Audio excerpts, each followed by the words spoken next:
Bonjour, bienvenue dans Good Business. On reçoit tout de suite Valérian de Gaia Connect qui reçoit Béatrice et Paul. Bonjour à tous, bonjour Béatrice, bonjour Paul. Bonjour.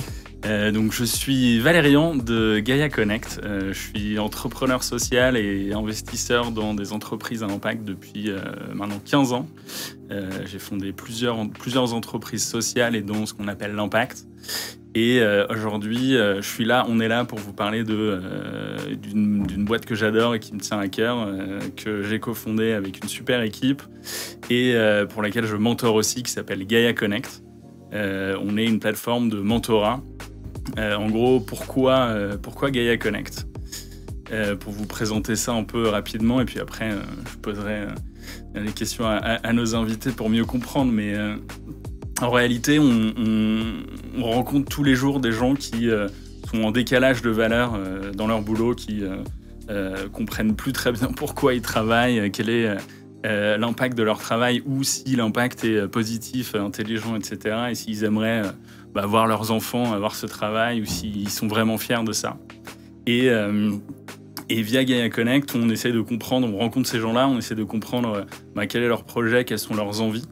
Et puis, tout simplement, en fait, on leur présente des gens, des mentors chez nous, qui ont les jobs qu'ils aimeraient avoir, ou qui ont une expérience qui pourrait être pertinente à partager avec eux, pour les inspirer, leur donner des tips, du réseau, pour leur permettre d'avancer, eux, dans leur projet, trouver le job dont ils rêvent, trouver le secteur qui leur parle, la formation qu'il leur faut pour avancer, idéalement avancer vers une vie pro qui aligne des valeurs sociales, environnementales avec une carrière qui leur fait du bien, des collègues qui leur font du bien, des entreprises qui vont dans le bon sens et dont ils sont fiers.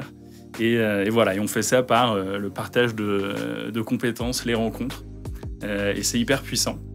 Et voilà, donc on est hyper content de vous en parler aujourd'hui.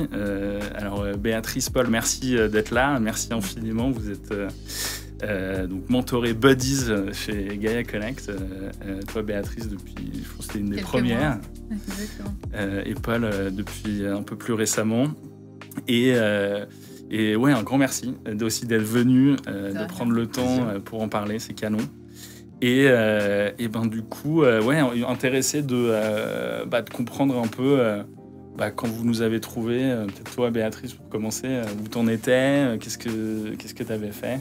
Alors écoute, moi, le moment où je suis tombée sur Gaia, complètement par hasard, parce qu'en fait vous recrutiez à l'époque, j'ai lu la mission de l'entreprise et je me suis dit que c'était vraiment canon. Et ça correspondait exactement à ce que je recherchais, puisqu'en fait j'avais négocié une rupture conventionnelle, mais j'étais toujours en poste.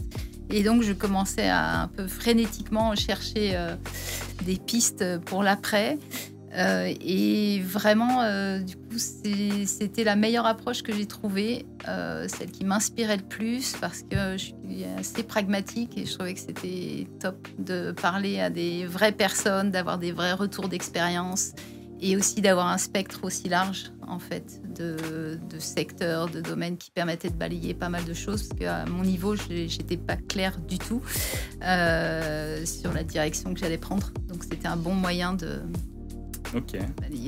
Est-ce que tu peux nous en dire plus aussi quand même sur qu'est-ce que tu faisais avant, entre guillemets ? Alors, moi j'ai 25 ans d'expérience 100% agroalimentaire. J'ai très largement contribué à l'économie extractive. Voilà, ça c'est fait. Dans quelle industrie ? Agroalimentaire. Okay. Majoritairement côté industriel, mais aussi côté distributeur. Et tu faisais quoi dans ces entreprises ? 10 années en marketing, de l'import-export et puis du commercial. Et donc, voilà, la croissance à tout prix, je connais. J'ai travaillé pour. Et c'est vrai qu'au fil des années, alors j'ai entouré de gens plus jeunes que moi, donc j'ai pas été très rapide. Mon cheminement a été un peu lent, on va dire. Mais c'est vrai qu'au fil du temps, voilà, le désalignement est allé croissant et j'avais besoin, je me retrouvais plus, je me dis que j'étais plus la bonne personne pour porter les projets dans les entreprises dans lesquelles je travaillais. Et j'aspirais vraiment à quelque chose de plus vertueux. Et une fois qu'on s'est dit ça, tout reste à faire. Donc j'ai un peu eu le sentiment de sauter de la falaise en négociant cette rupture sans avoir de projet professionnel abouti. C'est pas évident de se réinventer un petit peu et puis de changer de voie. Ok. Et je voulais juste te demander aussi, avant de passer à Apple, tu t'en parles aujourd'hui comme d'une industrie extractive. C'est un terme un peu technique et à la fois un petit peu négatif. Qu'est-ce qui t'a fait réaliser ou penser que voilà, cette industrie était potentiellement avait un impact négatif? Qu'est-ce qui a changé dans ton spectre de réflexion, d'envie? Alors, tu as raison, c'est un peu technique et en même temps c'est très simple dans la mesure où moi je travaille essentiellement pour et dans la grande distribution. Donc c'est quand même un monde de consommation dont à la fois on a tous besoin mais on tombe facilement en tant qu'industriel ou même distributeur sur la recherche d'hyperconsommation. C'est-à-dire que l'objectif pour atteindre nos objectifs de croissance individuelle ou au niveau de l'entreprise, c'est quand même de réussir à vendre plus souvent, à plus de monde. Et on pousse à la consommation. Faire baisser les coûts. Et faire baisser les coûts, exactement. Donc, c'est des problématiques de marge aussi très fortes. Voilà, donc mécaniquement, on n'est pas forcément très vertueux dans ce qu'on met en place. C'est-à-dire qu'on ne tient pas compte nécessairement du fait que les ressources qu'on utilise sont limitées, qu'on devrait être un petit peu plus frugal et pas forcément pousser à une consommation qui, dans l'absolu, n'est pas très bonne pour nous-mêmes, en fait, au-delà de la planète. Oui, puis en marketing, tu es dans le cœur du système, voilà, cette création de l'offre perpétuelle et ce renouveau. Okay. Cool, merci. On y reviendra. Et du coup, toi, Paul, est-ce que tu peux nous dire aussi un petit peu où t'en étais quand t'as rencontré Gaïa, quand tu nous as trouvés, et un peu ton projet. Ouais. Moi, aujourd'hui, j'ai 3 ans d'expérience professionnelle et donc j'ai fait 1 an et demi en start-up et aujourd'hui, ça fait à peu près 1 an et demi que je fais du conseil. J'étais dans l'industrie du matelas, mais aussi dans des sujets de distribution, donc il y a des choses sur des sujets d'efficacité opérationnelle et réduction des coûts qui me parlent beaucoup et de tendre vers beaucoup de consommation. Et c'est vrai que j'étais pas forcément aligné en termes de valeur avec des personnes avec qui je travaillais. J'avais un peu de mal à vraiment pleinement être épanoui dans mon travail. Et je sentais bien que c'était ces notions un peu de circulaire, de développement durable, qui sont des sujets qui m'intéressaient dans ma vie personnelle, aussi dans mon engagement personnel, où je commençais à me poser des questions, mais que j'aimerais retrouver un peu plus au sein de mon travail, et que je trouvais qu'il y a des choses qui avançaient, mais ça allait pas forcément assez vite pour moi, et moi je voulais vraiment pleinement m'engager pour me sentir aussi à l'aise. Et donc ce besoin d'inspiration, il était aussi avec des personnes qui ont un peu d'expérience et qui pouvaient montrer un peu le chemin. Et comme j'étais aussi un peu dans une phase de flou, je pense qu'on partageait un peu ça, c'était le bon moment pour moi échanger avec des personnes et vraiment essayer de m'inspirer, échanger, trouver un peu ma voie et comment je pourrais pleinement m'intégrer dans un projet qui fait sens pour moi et pour lequel je retire aussi de la fierté chaque jour quand je vais bosser, parce que je sais que le travail, c'est quelque chose d'important pour moi et je voulais vraiment que, maintenant que j'arrive à nourrir un peu cette réflexion et que la prochaine décision soit la bonne un peu dans la manière dont je veux réfléchir ma carrière professionnelle.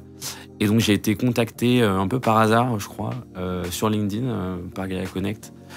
Et c'est resté dans un coin de ma tête pendant peut-être 1 mois ou 2. Et j'y suis revenu en regardant le message à nouveau et je me suis dit que je pense que c'était la bonne approche pour moi. J'étais vraiment dans une phase de réflexion où je me disais que j'allais probablement me retrouver à nouveau dans une phase de changement de boulot et que c'était important de ne pas faire d'erreur et donc justement de prendre le temps de discuter avec des gens. Donc je trouvais l'approche de Gaïa Connect super pertinente pour mes problématiques. Donc je me suis dit, allez, on y va. Ok, cool, merci de partager ça. Et moi, je veux bien creuser aussi un petit peu. Donc, tu as 3 ans d'expérience, tu as fait des bonnes études, tu as un boulot intéressant en soi. Ça veut dire quoi, ce décalage de valeur pour toi ou qu'est-ce qui est le plus important pour toi aujourd'hui pour définir un boulot positif, quoi? Ouais, je crois que c'est quelque chose aussi qui soit un peu palpable, de sentir qu'on puisse aller dans le bon chemin. Moi, j'avais un peu de mal à voir un petit peu l'impact que ça avait autour de moi, et je sentais qu'on était plutôt sur je travaillais dans des industries qui étaient plus un impact négatif sur la planète, sur les gens potentiellement, parce qu'il y avait aussi parfois un manque de considération sociale, et parfois il y avait dans l'efficacité opérationnelle, ça incite souvent à remercier des personnes.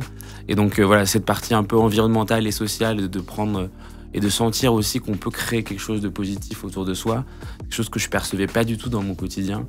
Et j'étais plus dans quelque chose de très sur des données plutôt, des chiffres, une croissance dans les chiffres qui était uniquement ça, et pas que aussi quelque chose qui soit plus positif pour les gens. Et donc ça, c'est quelque chose que j'avais du mal à percevoir et que j'ai envie de percevoir maintenant.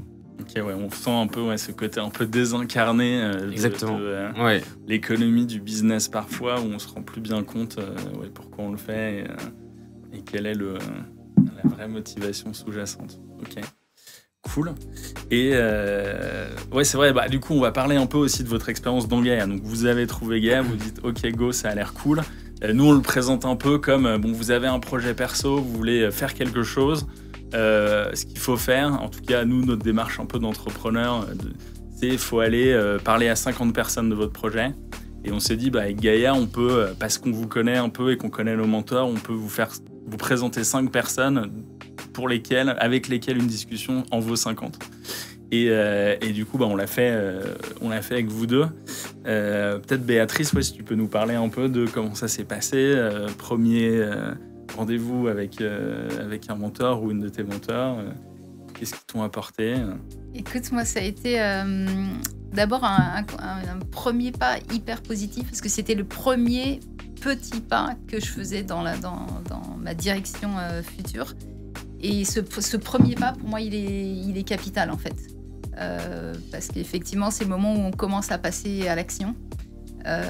Et en fait, ce premier pas était facile à faire avec Gaia par rapport à beaucoup d'autres options. Vous avez énormément de formations, mais tout de suite, on est sur des montants hyper élevés. Et du coup, le passage à l'acte est difficile quand, en plus, on n'a pas la certitude que c'est la bonne direction. Et je trouve que c'est ça, pour moi, qui a été déjà hyper positif. C'est à la fois, ça m'a aidé à m'engager, à faire une première action. Et je me rappelle m'être sentie bien, en fait, d'avoir cliqué et d'avoir entamé ce processus-là. Et ensuite, je suis tombée sur des mentors, et Paul, tu partageras ton expérience, mais pour moi, dans tous les cas, en fait, toutes les personnes avec qui j'ai échangé, des personnes hyper bienveillantes.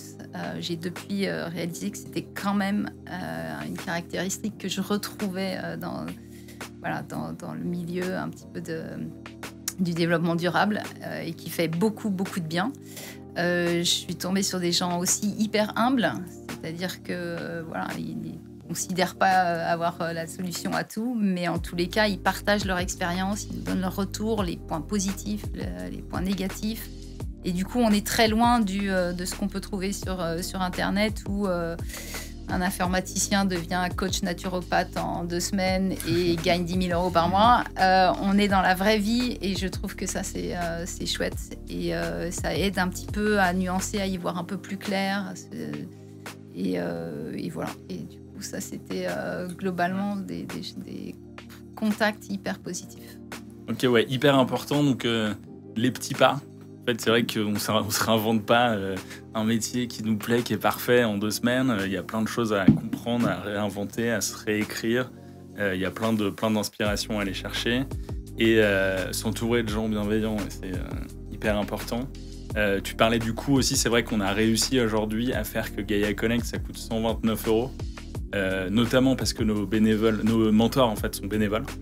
Et eux, ils le font parce que ils ont fait une transition, ils ont trouvé une forme de paix dans ce qu'ils font et ils ont envie de le partager. Pour eux, c'est hyper gratifiant, hyper valorisant c'est 1 heure ou 2 heures dans leur mois, ils font une super bonne action, ils rencontrent des gens qui sont dans une dynamique hyper positive et finalement ils contribuent à nourrir de talent l'économie dans laquelle ils croient. Donc ça, ça marche hyper bien et ça nous permet aussi de faire une expérience qui a du sens, qui a un impact sur les gens, mais aussi sans que ça coûte trop. Donc ça, on en est hyper fiers. Voilà. Du coup, Paul, toi, tu peux aussi.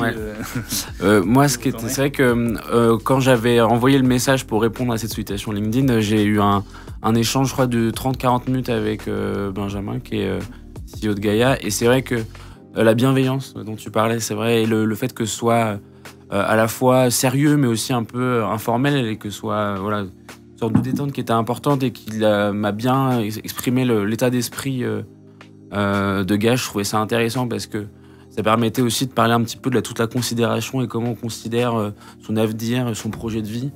Ça implique de parler du pro, mais pas que, je crois. Et ça, c'est très important. Et tout de suite, on a pu échanger là-dessus. Et c'est vrai que ça m'a fait sentir un petit peu déjà l'état d'esprit. J'ai deviné en tout cas l'état d'esprit des mentors de ce point de vue-là. C'est très intéressant. Et c'est vrai que j'ai pu parler un petit peu de mes aspirations qui étaient encore un peu partout. Et donc, je savais qu'on a échangé, Valérian, donc on ne va pas le cacher. Et parce qu'on avait pas mal de points en commun aussi. Donc, je trouvais que le fait d'avoir un mentor avec des points communs, ça pouvait être inspirant. Et c'était vraiment ce que je venais chercher, de l'inspiration, des conseils, mais aussi des connaissances sur des secteurs assez précises. Et donc, le fait de pouvoir échanger de manière très détendue et de pouvoir sentir qu'on est en confiance aussi et qu'on peut parler un petit peu de ce dont on a vraiment besoin, c'était très, très enrichissant. Donc j'étais très satisfait de pouvoir avoir ces éléments-là, donc de l'inspiration, mais aussi des petits conseils, aussi des petits conseils tout simples aussi de comment se projeter, comment faire aussi le premier pas et actionner. Et ça, c'était très important, je pense. Ok, super, merci, c'est cool de voir ce que ça vous a apporté jusqu'ici. Oui, alors du coup, Béatrice, toi, tu as rencontré un entrepreneur. Exactement. Tu as rencontré un coach. Deux coachs. Deux coachs. Exactement. Moi, initialement, je me dirigeais vraiment vers l'entrepreneuriat. Donc, c'était pour ça que j'avais envie d'entendre quelqu'un qui avait sauté le pas et qui s'était lancé. Et en plus, généralement, ce sont des gens qui ont eu plusieurs expériences d'entrepreneuriat. C'était le cas avec Alexandre.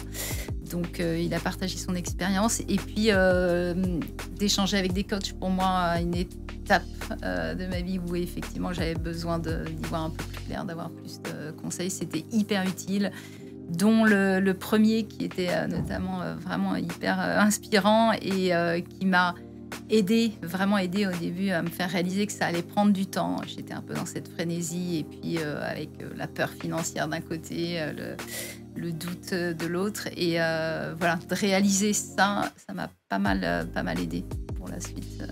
Ok, oui. Alors, tous nos mentors sont pas coachs, mais c'est vrai qu'on a pas mal de coachs finalement qui trouvent du coup quelque chose d'assez intéressant à le faire en tant que bénévole ou accompagner quelqu'un en tant que bénévole sans attente, sans process, etc. Et qui eux-mêmes, évidemment, sont des coachs qui partagent nos valeurs sur l'environnement, le social, penser une société un petit peu plus positive. Mais c'est vrai que c'est des gens assez intéressants à rencontrer. D'autant que, corrige-moi si je me trompe, mais en fait, ce sont des gens qui tous ont également eu cette reconversion, entre guillemets, dans de plus ou moins grande échelle, mais qui ont vécu un petit peu ce que les mentorés vivent. Oui, alors on a deux types, c'est vrai qu'il y a un peu trois types de profils, soit des gens qui ont toujours été plus ou moins dans l'impact, moi quasiment à peu près, jamais trop à me poser cette question, je suis un peu tombé dedans et c'est arrivé. Et on a des gens qui ont fait ce qu'on appelle nous une transition. Donc typiquement, j'étais dans le marketing dans une industrie extractive et puis je suis allé faire du marketing dans une entreprise qui fait des produits plus écologiques ou dans une ONG, des choses comme ça. Donc même métier, mais pour une entreprise qui porte des valeurs différentes et positives. Et puis vraiment la reconversion où là, c'est le sales dans une boîte tech et qui devient boulanger, donc slow job et pourquoi pas.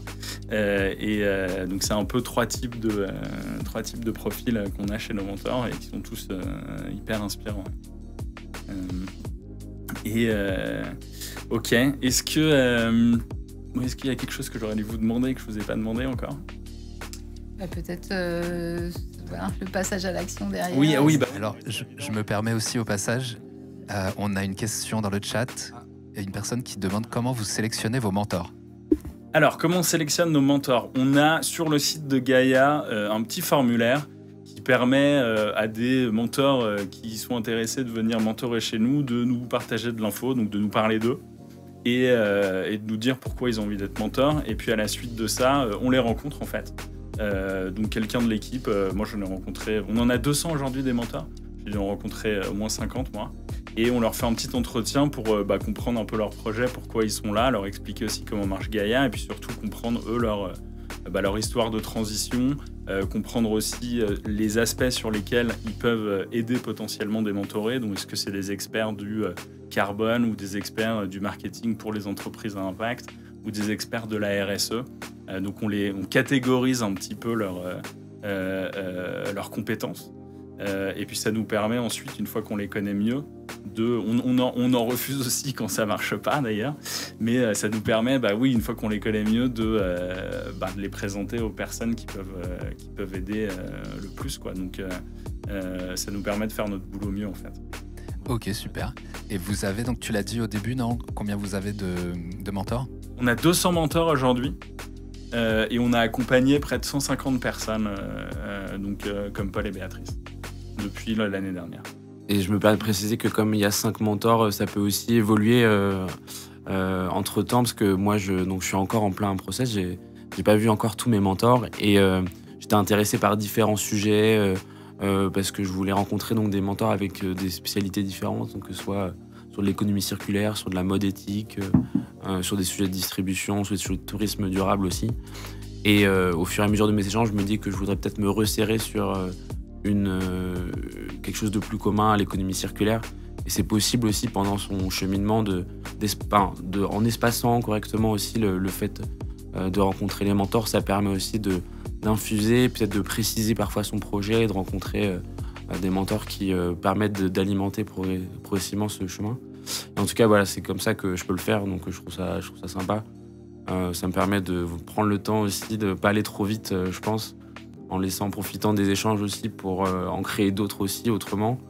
Tu m'as donné des conseils de personnes à qui contacter sur LinkedIn, et ça permet aussi de s'ouvrir des choses, de prendre des informations ailleurs et de revenir petit à petit pour profiter des mentors au bon moment, quoi. Ouais, c'est vrai, avec Gaïa, tu fais le premier pas, mais derrière, il y a plein d'autres pas pour arriver. Et du coup, c'est une super conclusion, Béatrice. 5 mois plus tard... même pas, ça fait 3 mois et demi, hein, donc je suis encore au tout début du parcours, mais c'est vrai que j'ai pris, on va dire, deux axes déjà. Je fais du bénévolat pour la Convention des entreprises pour le climat, qui est une association d'intérêt général dont la mission est de rendre irrésistible la bascule vers l'économie régénérative d'ici 2030. Et du coup, je suis ravie de ce que ça m'apporte et de la mission de porter la mission de la CEC, qui me permet de garder un lien avec l'entreprise, parce que quand même, on ne nie pas tout son passé. Et c'est chouette. Et qui se fait dans la joie quand on dit bascule irrésistible. Moi, j'étais dans c'est hyper positif. Exactement. Moi, ce qui m'anime, c'est la sobriété heureuse. La sobriété seule, pour moi, donne un peu le teint gris. Alors, j'essaie de rester vraiment dans le positif et dans la joie. Donc, ça, c'est chouette. Et puis, j'ai démarré un master de journalisme également, début février. Continue à inspirer. Exactement. Contribuer au nouveau narratif, nouveau récit. Exactement. Bravo. Super. Et moi, je pensais qu'on était quasi à l'heure, mais on peut encore continuer. Tu veux nous dire un peu plus ce que se fait la CEC ? Moi, je trouve en fait, c'est un parcours impressionné par ce qu'ils font et ce qu'ils apportent aux entreprises en France. Exactement, c'est un parcours pour les dirigeants, donc des personnes qui ont les moyens d'agir derrière. Et on les embarque c'est un parcours de 10 mois. Il y a un premier sursaut, on va dire prise de conscience, même si on s'adresse à des gens qui sont généralement déjà bien engagés dans une démarche plus vertueuse.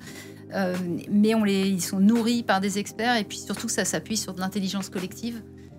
Donc c'est un collectif de dirigeants qui réfléchit ensemble sur des nouvelles solutions, qui repensent leur business model pour arriver à des modèles plus régénératifs ou au moins Ouais, c'est une autre manière soit on crée des nouveaux acteurs, des nouvelles entreprises qui portent ces valeurs depuis le début, soit on réinvente aussi les entreprises existantes pour leur permettre de continuer à vivre et nous permettre de continuer à vivre de manière saine pour les prochaines années. Exactement. Ok. Et oui, allez voir. Et je rajoute que faire du bénévolat, trouver le temps, c'est pas forcément full time, vous n'êtes pas obligé de quitter votre job, mais aller donner un coup de main à des entreprises dans l'économie sociale, des ONG, ça vous permet aussi de comprendre un peu comment ça se passe de l'autre côté, de rencontrer des gens, de cranter de l'expérience et ensuite de vous présenter sur des nouveaux emplois potentiellement qui vous plaît plus en disant moi j'ai déjà fait ça, j'ai déjà compris ça, je connais ces choses-là. Et donc c'est une super action à prendre en fait pour commencer à se créer un CV qui se différencie des autres, qui montre la motivation, qui montre pourquoi vous êtes là. Et donc nous, moi je conseille énormément d'essayer de trouver des opportunités de faire du bénévolat. Et c'est encore une fois, ça n'a pas besoin d'être full-time. Ouais, puis je rajouterais qu'en fait, la prise de conscience peut s'accompagner d'un peu d'éco-anxiété au démarrage. Ouais. Et que du moment où on passe à l'action, on se sent déjà un petit peu mieux, ça donne du sens et c'est hyper réconfortant. Et ça aide, exactement. Ouais. Et ça aide énormément. Donc c'est vrai que c'est assez vertueux en soi et pour soi-même. Ouais. Pour corroborer encore une fois, il y a aussi moi qui n'ai pas totalement terminé et trouvé ma nouvelle voie. J'essaie de profiter quand même de cadre actuel de mon travail pour m'engager auprès de mon travail, d'essayer de contribuer à ce que ça puisse changer un peu au sein des entreprises. Et alors que je trouvais que ça n'allait pas assez vite, peut-être que c'est aussi à moi d'essayer d'accélérer les choses. Donc, c'est de me rendre disponible, de prendre du temps aussi. Et ça revient peut-être à du bénévolat dans une certaine mesure, en tout cas faire porter en tout cas une voix à l'intérieur de l'entreprise pour faire bouger les lignes. Donc, faire réfléchir tes collègues, parce que tout le monde sait qu'il faut faire des choses, mais personne ne sait par où trop commencer. Donc c'est top en interne d'aller voir tes collègues, de poser des questions. Merci beaucoup. On va pas tarder à accueillir Aurore. Merci à Valérian, merci à Béatrice, merci Paul. Merci, et à bientôt.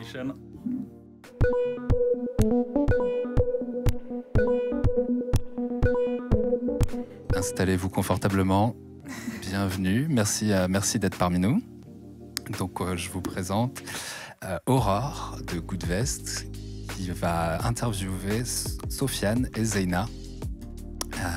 Aurore, je te laisse te présenter Goodvest et à tout à l'heure. Merci et bonsoir à toutes et à tous. En tout cas, je suis ravie d'être ici sur ce plateau en bonne compagnie, donc avec Sofiane et Zeina. Je vais commencer par vous parler un petit peu de moi, puis après, promis, les projecteurs seront braqués sur vous deux. Donc, moi, je m'appelle Aurore Pinon-Jacques. Je suis aujourd'hui lead founder et CMO de la startup Goodvest, dont je vous dirai quelques mots juste après.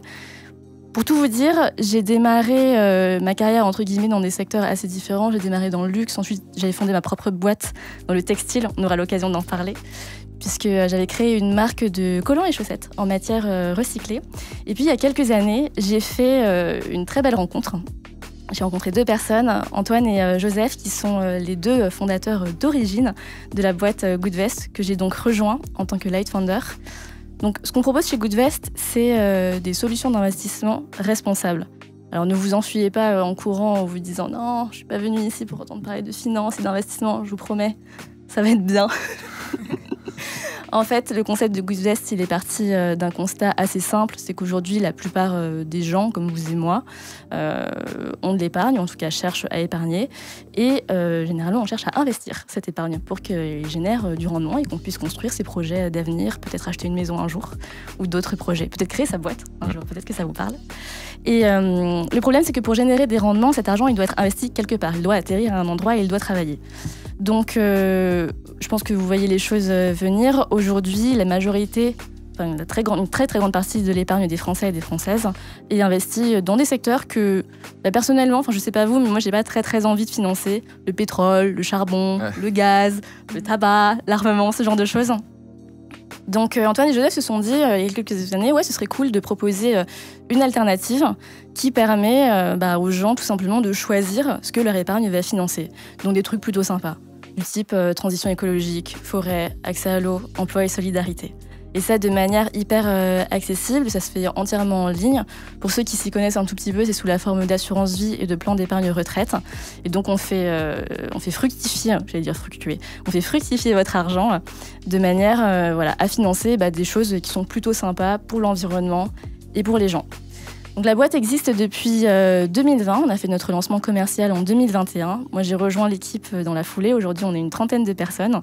Donc une très belle évolution. On a fait une levée de fonds en série A il y a quelques mois de 10 millions d'euros, donc dans un contexte, pour celles et ceux qui connaissent, qui n'était pas hyper propice, aux levées de fonds. Donc pour nous c'était vraiment un gage de confiance. Et c'est quelque chose qui nous honore et qui montre l'importance de la mission qu'on porte chez Goodvest.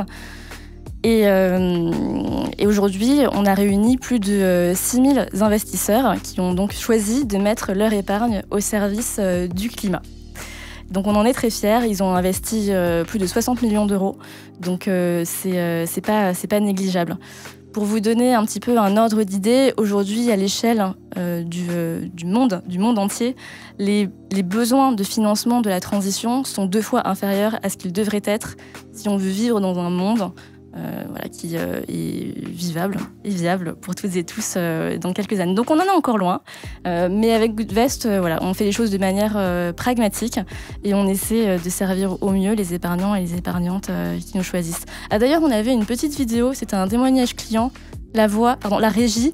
Je ne sais pas si c'est possible de le diffuser. Oui, je vous envoie ça tout de suite. Merci. Donc c'est un témoignage d'un client. En septembre 2021, donc une entreprise qui était à l'époque, je trouvais extrêmement pionnière.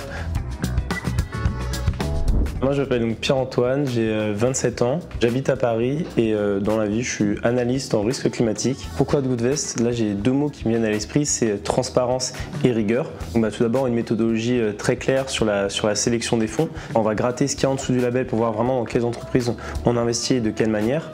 Donc ça, vraiment dans un choix aussi assez personnalisé au niveau des thèmes, que ce soit la forêt, la transition écologique ou bien la santé. Et le tout vraiment dans une transparence où il n'y a pas de frais cachés et on peut aussi estimer quel va être notre retour sur investissement financier en fonction du profil de risque associé. Donc j'ai commencé à investir chez Goodvest en septembre 2021, donc en tant que bêta-testeur, donc une entreprise qui était à l'époque, je trouvais extrêmement pionnière dans la manière de sélectionner les fonds et pour nous permettre de rediriger notre épargne vers des projets qu'on a envie de soutenir.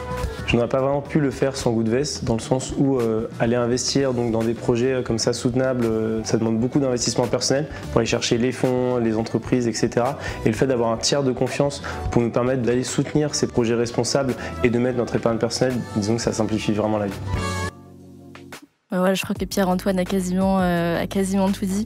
Pour la petite histoire, donc c'est un authentique client de Goodvest, on n'a pas pris d'acteur pour cette vidéo. Pierre-Antoine est en réalité l'un de nos tout premiers clients. Donc on était hyper contents et hyper fiers de tourner ce témoignage avec lui. Il a dit des choses d'ailleurs que j'ai oublié de vous préciser. Effectivement, la transparence, c'est quelque chose qui est hyper important pour nous. C'est bien beau de vous promettre qu'on va placer votre argent correctement. Encore faut-il que vous ayez des preuves à l'appui. Donc, par exemple, si vous investissez chez Goodvest, vous allez avoir un espace client dans lequel vous allez avoir des chiffres sur l'impact de votre argent sur l'environnement et sur la biodiversité. Donc voilà, on a été un des premiers, on est toujours le premier acteur aujourd'hui à faire ça en France. Donc on en est hyper fiers et puis on va continuer à aller toujours plus loin pour avancer et faire avancer l'épargne des Français, de préférence, dans la bonne direction. Je pense que j'ai à peu près tout dit à propos de Goodvest. N'oubliez pas d'aller sur notre site goodvest.fr et de nous suivre sur Instagram, TikTok, YouTube et LinkedIn. Et maintenant, on peut passer à la suite, à nos invités. Sofiane, Zeyna, je suis vraiment ravie de vous avoir aujourd'hui sur le plateau. J'ai beaucoup de questions à vous poser et j'en ai une qui me brûle les lèvres depuis tout à l'heure. Zeyna, pourquoi est-ce qu'il y a un petit pot de lait laitière sur la table ? Justement, donc pour rester dans le sujet de tout ce qui est transition écologique, financer des projets éco-responsables, en tout cas tout ce qui est en fait la consommation différente. Donc moi, ce que j'ai créé, c'est une marque de bougies qui s'appelle Le Carité. Donc le concept, en fait, c'est que ces petites bougies-là que vous voyez sont réalisées dans un petit pot qui avait déjà une première vie. Donc en gros, on récupère des bocaux auprès d'hôtels, de fromageries. D'ailleurs, c'est marrant parce que juste avant de rentrer, on se disait est-ce que j'ai mangé beaucoup de pots de yaourt, etc. En vrai, c'était le cas pendant la première année de mon entreprise. Et en fait, au fur et à mesure que l'entreprise s'est développée, en fait, j'ai dû réfléchir à comment trouver ces petits bocaux en plus grande quantité pour en fait, justement faire découvrir les senteurs donc inspirées de mes origines. Donc moi, en fait, je viens du Sénégal et de la Guyane française. Donc mon père vient du Sénégal, ma mère de la Guyane française. Et j'avais beaucoup de mal à l'époque à trouver des bougies avec des senteurs un petit peu différentes. Donc c'est un peu comme ça que le concept est né, avec à la fois ce côté où je voulais en fait partager mes origines au travers d'une bougie et en même temps avoir ce petit geste éco-responsable où en fait chaque petite bougie a déjà une première vie, donc a déjà en fait servi avant de devenir une bougie par la suite. Voilà, et donc du coup c'est l'entreprise que j'ai créée en 2019. Du coup, donc ça fait 4 ans. Aujourd'hui, on a plus de 2000 clients sur notre site régulier. Pareil, il y a de très grandes entreprises qui nous ont fait confiance. Parce qu'on a aussi une partie où on fait des services. Donc des entreprises comme Engie, les Galeries Lafayette, le Printemps, pour tout ce qui est atelier éco-responsable. Donc team building, encore une fois avec des petits bocaux auxquels on va redonner une seconde vie. Voilà un peu le concept du Carité. Eh bien, félicitations. Et moi, j'ai plusieurs questions qui me viennent. Parce qu'au-delà du contenant, j'imagine qu'une des choses qui va peut-être démarquer ta marque, c'est aussi la composition des bougies. C'est quoi le problème avec les bougies traditionnelles, entre guillemets ? Je veux savoir, parce que j'ai un Secret Santa qui tous les ans m'offre des bougies, donc s'il y a un problème, je veux être au courant. C'est vrai, ouais, c'est vrai. En fait, il y a pas mal de controverses dans le monde de la bougie, surtout par rapport à ce qui est les cires minérales. Donc en fait, c'est des cires qui sont à base d'éléments qui sont minéraux, donc ça peut être le pétrole ou d'autres substances. Tout ce qu'on aime. Exact. Et du coup, la problématique, en fait, c'est que malheureusement, lorsqu'on met ça dans une bougie, ça va aussi se retrouver dans l'air qu'on est en train de respirer. Et du coup, c'est pas forcément le mieux. Donc nous, c'est vrai qu'au niveau de la composition, je sais pas si on voit là bien au niveau de la caméra. Après, c'est vrai que comme c'est écran un peu petit, je pense avec le zoom, c'était pas mal tout à l'heure. Mais du coup, donc, au niveau de la composition, il y a de la cire de soja, des beurres de végétaux. Donc cire de soja, beurre de karité, un peu de beurre de coco, de l'huile d'amande douce et du parfum de grasse. Donc vraiment, c'est une composition qui est transparente parce que justement, en fait, on veut démocratiser en fait une bougie qui est plus saine. Et en plus, ce qui est bien avec la cire de soja, c'est qu'elle va durer aussi plus longtemps. Donc en fait, c'est un peu le meilleur des deux mondes. À la fois, c'est une bougie qui va moins polluer et en même temps, c'est une bougie qui va durer plus longtemps. D'accord. Alors, Sofiane, je ne vais pas te demander quel est le problème avec la fast fashion et avec le secteur de la mode en général, parce que je pense que tout le monde est un peu au courant. C'est plutôt clair. Voilà. Mais par contre, il y a une autre question que j'ai envie de te poser. On en parlait juste avant de rentrer sur le plateau. Tu es ingénieur de formation. Ouais. C'est ça, ça j'ai juste OK. Que s'est-il passé ? Écoute, non, en fait, j'ai fait une école d'ingénieur en sachant dès ma première année que j'allais pas faire ingénieur. C'était un peu déjà calculant, on va dire, entre guillemets. Mais non, en fait, l'envie de faire de l'entrepreneuriat, elle est là depuis le début fin du collège, début du lycée. Et en gros, je dirais que tous mes choix scolaires et ensuite même professionnels ont été faits en fait à l'idée dans l'objectif d'être le plus prêt possible, le plus complet possible, dans l'idée d'entreprendre ensuite en second temps. Donc j'ai fait une école d'ingé en me disant que c'était parce qu'au final en 2011-2012 maintenant, il n'y avait pas forcément de formation d'entrepreneuriat, ça n'existait pas. Du coup, j'ai fait une formation ingénieur en me disant que c'était celle qui me mettait le plus en sécurité. J'avais la possibilité de le faire, donc j'ai pris cette formation-là. Mais ensuite, derrière, tous les stages et ensuite toutes les expériences professionnelles que j'ai fait ensuite ont complété, on va dire, cette formation ingénieur pour pouvoir avoir des qualités commerciales dans UX, par exemple, si je veux aller de manière précise, mais voilà. Oui, voilà. Et puis ingénieur, c'est aussi à la base avoir une tête bien faite. Donc l'entrepreneuriat, pourquoi pas. Oui. Et donc tu es le fondateur de Osm. Ouais. Est-ce que tu peux nous expliquer en quoi ça consiste? Alors moi j'ai lu sur ton site internet, sur votre site internet pardon, une alternative à la fast fashion. Ouais, Je carrément. trouvais que c'était culotté. Ah bah écoute. Est-ce que tu peux nous dire en quoi ça consiste? En gros, Osm, aujourd'hui, je le présente comme un collectif qui a pour but de mettre en lumière et d'accompagner des créateurs mode émergents dans le développement de leur marque, dans le développement de leur visibilité. Et en gros, je le propose sur 2 formats. Un format plateforme digitale où ce qu'on peut voir là, donc avec la possibilité pour chaque créateur d'avoir un portfolio, une boutique e-commerce, etc. Et en deuxième support, c'est des concept stores que je vais organiser au fil de l'année. Donc 2 par an de manière générale. Pour cette fois-ci, donc là, ça ressemble plus à, je dirais, un lieu de vie.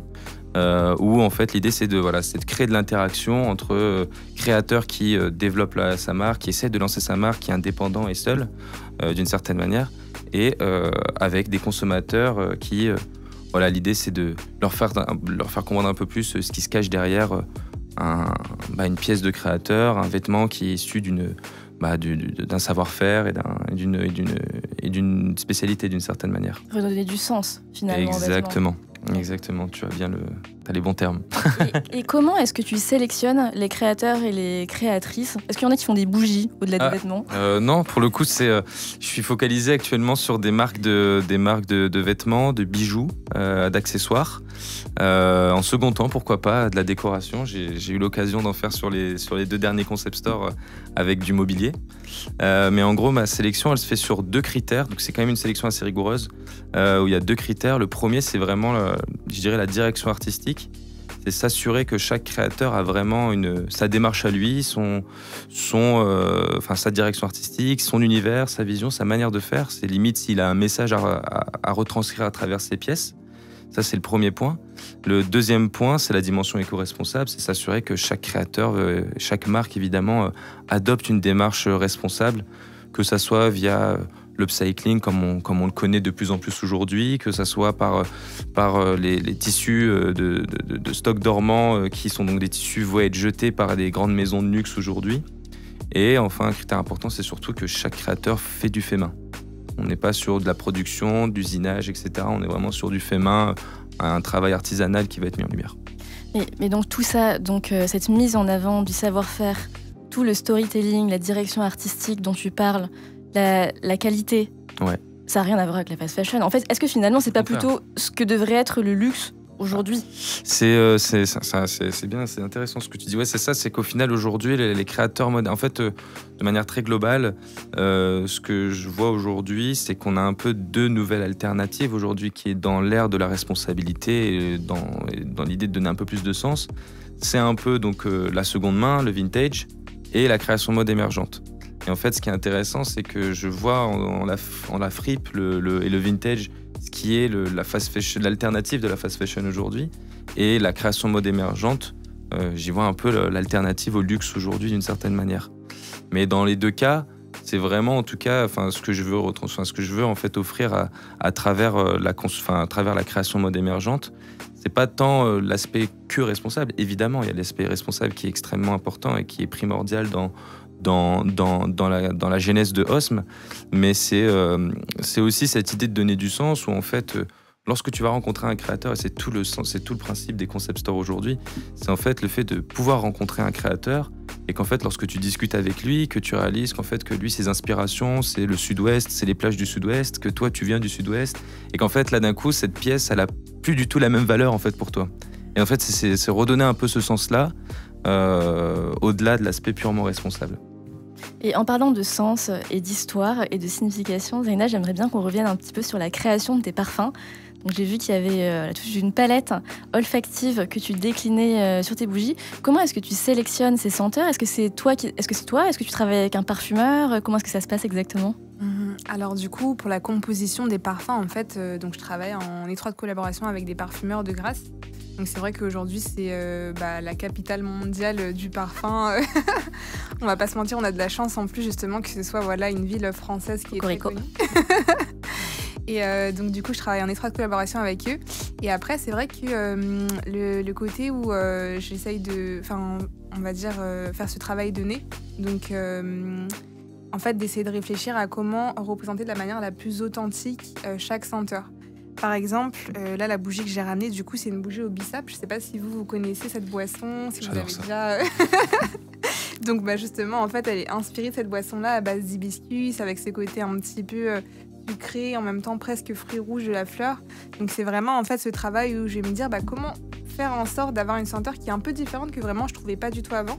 Et en même temps, la représenter de la manière la plus authentique possible pour que ceux qui aient justement déjà goûté le bissap se disent « Ah, c'est vrai que là, il y a quelque chose, là !» Voilà un peu ma méthode de travail pour les senteurs. Et justement, pour développer un petit peu plus sur la palette de senteurs qu'on a, donc aujourd'hui, on a un catalogue d'environ une douzaine de parfums, donc qui sont répartis justement donc sur l'Afrique, les Caraïbes et l'Asie. Donc il y en a certains effectivement qui sont inspirés de mes origines, donc l'Afrique et les Caraïbes, mais aussi d'autres qui sont inspirés de voyages. Donc en fait, j'ai eu la chance en étant étudiante de partir en échange, notamment dans plusieurs pays d'Asie. Et pareil, je me suis dit, en fait, même en revenant en France, qu'il y avait très peu, des fois, de senteurs assez atypiques que je retrouvais. Il y avait des senteurs, donc du coup, très atypiques que j'arrivais pas trop à retrouver. Et du coup, qui me rappelaient aussi un échange ou un moment, un voyage. Donc, par exemple, là, pour les senteurs de l'Asie, on a aussi une de nos best-sellers qui est une petite bougie qui est inspirée des mochi, des pâtisseries japonaises. Donc une petite bougie mochi au yuzu, donc c'est pour vous donner un petit peu... Mais est-ce qu'elle tourne tout autour de la cuisine? Il y en a beaucoup, ouais. Franchement, je suis une grosse gourmande. Oui, j'allais demander, mais qu'est-ce que cela dit de l'équipe fondatrice? Non, il y a énormément de senteurs qui sont inspirés de la nourriture, honnêtement. Mais après, c'est là aussi où il y a ce côté plaisir en fait qu'on a envie de retrouver dans une bougie, c'est-à-dire ce côté où ça peut être quelque chose de gourmand, en même temps ça dépend un peu du mood dans lequel on est. Donc ouais, non, c'est vrai, il y a ce côté plaisir. Avec le pot de yaourt, tout y est, quoi. Tout est lié, exactement. Et j'ai vu sur tes réseaux sociaux et en particulier sur LinkedIn que tu faisais pas mal d'ateliers et d'interventions pour des grandes entreprises, des grands comptes. C'est quoi un peu l'histoire derrière ça? Je pense que c'est assez atypique de proposer des ateliers confection de bougies chez, alors je sais plus quels étaient tes clients exactement, mais voilà, des grandes entreprises françaises. Exact. C'est pour du team building. Qu'est-ce que ça crée? Ça les plonge dans un état méditatif. Quelles sont les vertus de l'atelier de création de bougies? Ouais, en fait, c'est vrai que c'est venu assez naturellement. Dans le sens où les premières demandes, en fait, elles sont venues de manière très organique. Donc, moi, en fait, je me suis dit, j'ai envie à la fois d'avoir une marque de bougies, mais en même temps, faire découvrir le savoir-faire artisanal. Et pareil, en fait, avoir ce côté où on peut rapprocher les gens au travers d'une activité. Donc, vraiment, en fait, les ateliers bougies, c'est parti de là. C'est parti de ce constat où on se dit, en fait, entre collègues, des fois, on a le temps de passer un petit peu des moments et en même temps, on devrait passer des moments qui sont assez singuliers ensemble. Donc, pourquoi pas, en fait, le faire avec des ateliers bougies. Donc, les premières demandes, c'est venu un petit peu comme ça. On a envie d'organiser un team building. Est-ce que vous avez un savoir-faire particulier? Et du coup, les premiers ateliers sont venus comme ça, voilà. Et donc, voilà, le concept, c'est vraiment pareil. Donc, prendre un petit pot qui a déjà une première vie, lui redonner une seconde vie de bougie parfumée. Et chacun, en fait, peut choisir sa senteur, personnaliser sa bougie. On peut créer sa propre senteur? Alors, créer sa propre senteur, pas encore. Pourquoi pas, à l'occasion, si l'occasion se présente. Mais pour l'instant, c'est vraiment juste découvrir le savoir-faire artisanal et faire quelque chose, en fait, de ses mains. Aujourd'hui, en fait, c'est vrai qu'on est très hyper connectés, voilà. Et c'est normal, hein, c'est le sens de l'évolution. Mais ça fait toujours du bien en fait de revenir à ce qui est simple, revenir aux mains, revenir aux choses qu'on fabrique de soi-même. Et à chaque atelier, en fait, je remarque que les participants sont toujours hyper contents en fait de se dire ah ça c'est moi qui l'ai fait, j'ai réussi à faire ça et tout. Donc non, honnêtement, c'est venu assez naturellement et c'est vrai que là aujourd'hui on a, je pense depuis le début de l'entreprise. Sûrement une trentaine de grandes entreprises qui nous ont fait confiance. Donc, comme je l'avais dit tout à l'heure, Galeries Lafayette, Le Printemps, Muji. La semaine dernière, il y a quelques semaines, c'était Engie du coup pour la journée de la femme. Donc vraiment, en fait, toute occasion est une bonne occasion aussi pour découvrir ce savoir-faire aussi. Un beau répertoire client. Sofiane, j'aimerais bien qu'on revienne un petit peu sur Osm, après avoir exploré encore quelques minutes l'univers de la bougie. Est-ce qu'on peut retourner dans le glamour de l'univers de la mode? Donc, chez Osm, tu proposes un concept store qui est éphémère. Ouais. Donc le concept d'éphémère, c'est que ça reste pas. Il est quand le prochain ? Alors là, c'est la grande question. Le prochain devrait arriver donc soit cette année, soit début d'année prochaine. Actuellement, je travaille sur d'autres sujets que le concept store en tant que tel. Peut-être pour aller un peu plus loin dans cette idée-là, c'est que en fait aujourd'hui les créateurs mode émergents, donc c'est évidemment toujours la même chose. Le nerf de la guerre, c'est de vendre ses pièces pour pouvoir monétiser son travail et pouvoir se développer. Ça, c'est le nerf de la guerre pour tout le monde. Ce n'est pas que la création mode émergente. Ils y arrivent. Mais, ils y arrivent comme ils peuvent. C'est très compliqué. Aujourd'hui, la création mode émergente, c'est encore un marché de niche. C'est encore un marché qui a besoin de se faire comprendre. Parce qu'encore une fois, on est malheureusement l'univers, l'industrie de la mode tel dans lequel on est et depuis qu'on est tout jeune, on est un peu, je dirais, matrixé en fait dans ce domaine-là où aujourd'hui la valeur d'une pièce, d'un vêtement est corrélée en fait par la notoriété de la marque. Malheureusement, c'est comme ça que ça fonctionne aujourd'hui. Et en fait, il faut réussir à casser en fait ce truc-là en repartant du principe qu'en fait, la valeur d'une pièce doit se justifier par le savoir-faire du créateur, par le travail, la créativité de cette même personne. Et en fait, c'est tout un travail aujourd'hui de sensibilisation qui est en train de se faire. Donc là, j'ai commencé par les concept stores sur la partie purement B2C pour déjà commencer un peu à toucher le consommateur. Mais en fait, la réalité, c'est que l'objectif de Osm, c'est pas tant de vendre des pièces de créateurs, c'est de permettre à des créateurs de s'émanciper, de faire développer sa marque. Donc, je reviens en fait sur cette partie-là qui est l'essence même de Osm. Et donc pour cela, en fait, le vrai problème en fait chez les créateurs, enfin en tout cas de mon opinion et de ce que j'ai pu apercevoir et de ce que j'ai pu entendre en discutant avec eux, avec tous les créateurs avec qui je travaille, c'est pas tant l'aspect business, mais c'est la solitude. Donc c'est un sujet un peu plus sous-jacent auquel on pourrait pas forcément s'y dire c'est ça le problème à l'instant T, mais au final c'est un peu le problème de beaucoup d'entrepreneurs. Hein. C'est cette question de solitude. En fait, pour caricaturer, aujourd'hui un créateur, déjà avant, c'est plus un artiste qu'un entrepreneur. Donc ça, cette nuance a beaucoup d'impact. Et en fait, c'est une personne qui est tout seul dans son coin, dans sa galère, en train d'essayer comme il peut de monter sa marque. Et derrière, en fait, il est avec ses doutes, avec ses angoisses. Et donc l'idée, c'est comment aujourd'hui je peux répondre à cette solitude qui est la vraie première raison d'abandon d'une marque responsable aujourd'hui. Donc toi, tu fais quoi ? Tu les accompagnes en créant le collectif finalement ? Il y a cette notion de collectif aujourd'hui qui est bien plus importante qu'on ne le pense. Et aujourd'hui, je suis en train de penser à comment je peux rassembler ces marques, comment ces marques pourraient travailler dans un seul et même endroit, avoir un quotidien où en fait la personne n'est pas seule. Et actuellement, c'est plus ça mon sujet. Les concept stores seront toujours là parce que ça fait partie de l'ADN de Os, mais et dans cette question de rencontre, que ce soit entre créateurs ou entre créateurs, consommateurs ou passionnés, ça fait partie de l'ADN même, donc ça reste extrêmement important. Mais en tout cas, les sujets de cette année seront plus des sujets de fond en travaillant directement avec les créateurs. Alors j'imagine que tu n'es pas censé avoir de préféré, mais je vais quand même poser la question. C'est qui tes créateurs ou créatrices favoris du moment dont tu as envie de parler aujourd'hui ? Mes coups de cœur aujourd'hui sont déjà toutes les marques sélectionnées sur Osm. Premièrement, je me suis toujours promis de ne jamais mettre en lumière un créateur par rapport à un autre. Du coup, je ne vais pas vraiment répondre à ta question. Je vais faire ce qu'on appelle de la langue de bois. Non, plus sérieusement, en fait, aujourd'hui, il y a tellement de marques aujourd'hui auxquelles je suis extrêmement impressionné. Il y a des marques avec qui je travaille depuis des années maintenant, depuis plus de 5 ans, 6 ans aujourd'hui, qui sont toujours là, qui sont pour moi des piliers de l'upcycling, avant même que le mot upcycling n'existe aujourd'hui. Donc oui, je vais citer des noms. Je peux parler de Maison Geneviève, je peux parler de La Fameuse, je peux parler de Forest Edition, d'Atelier Éveil Ludique. Des marques qui ont une créativité et une authenticité qui est vraiment impressionnante. Où je peux citer Logan 3D, où je peux citer Tanguy Michel par exemple. Voilà, on y vient. Voilà, il y en a. Merci. Je peux donner encore beaucoup de marques. Mais voilà, je pense que déjà j'en ai cité pas mal. Mais je pourrais encore en citer plein d'autres là.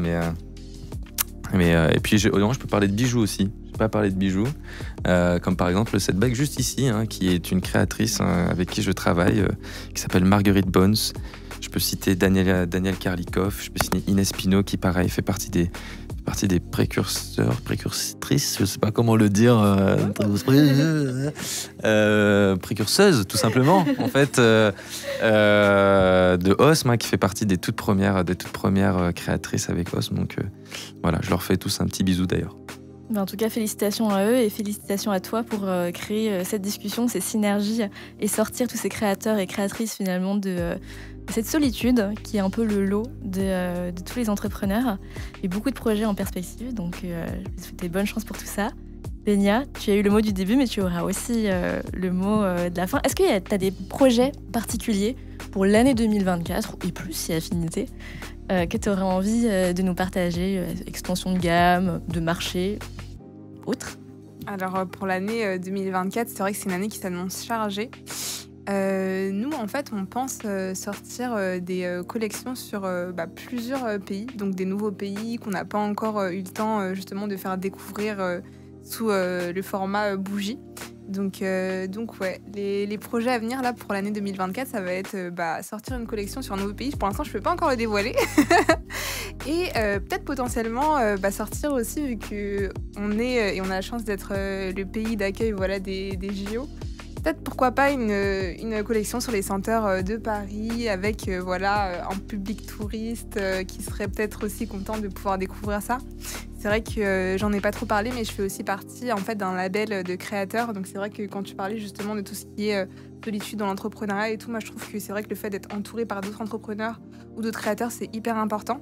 Donc moi je suis labellisée en fait par la ville de Paris, donc Fabriqué à Paris, qui permet en fait entre justement créateurs et artisans de Paris de pouvoir échanger en tant que créateur et aussi d'avoir des opportunités qui peuvent être liées aussi à la ville. Donc pourquoi pas cette année sortir une collection sur les senteurs de notre chère ville. On peut brainstormer un petit peu ville de Paris, qu'est-ce qu'on va mettre? Macaron? Surtout pas Porte de la Chapelle. Je pense qu'on a tous pensé, c'est pour ça que je me suis dit bon, il faut qu'on illustre un petit peu ces propos. Mais ça va pas faire un petit peu short là, parce que les JO de Paris c'est quand même demain. Pas forcément. C'est vrai que c'est quelque chose qu'on avait en tête depuis assez longtemps. Donc en vrai, c'est juste une question de passer quelques petites commandes, mais c'est quelque chose qui peut être mis en place assez rapidement et même c'est quelque chose que j'avais en tête depuis pas mal de temps, puisque c'est vrai qu'en décembre dernier, j'avais fait un marché de Noël sur la place de l'Hôtel de Ville. Et du coup, en fait, pour la première fois, j'ai pu rencontrer énormément de personnes qui étaient justement touristes de passage sur Paris. Et en fait, ils me disaient, c'est super ces senteurs et tout, mais où sont les senteurs de Paris aussi? C'est vrai, il y a un marché. Il y a quelque chose à faire aussi de ce côté, mais auquel j'avais pas pensé en fait justement avant. Donc non, c'est une idée qui va se concrétiser en 2024. Effectivement, les JO, c'est une belle opportunité. Et juste, donc, pour clarifier un peu, tu dis « on » aujourd'hui dans l'équipe. Comment est-ce que ton équipe est constituée? Alors du coup, aujourd'hui par rapport à mon équipe, donc déjà je suis associée, donc j'ai mon associé Faza qui est en régie actuellement. Qui lui s'occupe de la partie tout ce qui est e-commerce, marketing en ligne, etc. Et du coup, en fait, à l'heure actuelle, on est 2. Après, c'est vrai qu'on a pas mal de partenaires, dont des hôtels justement chez lesquels on va récupérer des bocaux.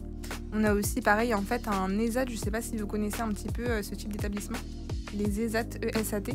En fait, ce sont des établissements avec des travailleurs qui peuvent avoir un handicap physique ou mental, qui vont nous aider du coup justement pour tout ce qui est la partie tout simplement remise au propre des bocaux. D'accord. Et après, pareil, au niveau de tout ce qui est matière première, on fait très attention aux fournisseurs, donc avoir des fournisseurs français donc pour le parfum, et de pays comme le Sénégal par exemple pour le beurre de karité, ou de coopératives asiatiques pour le beurre de coco.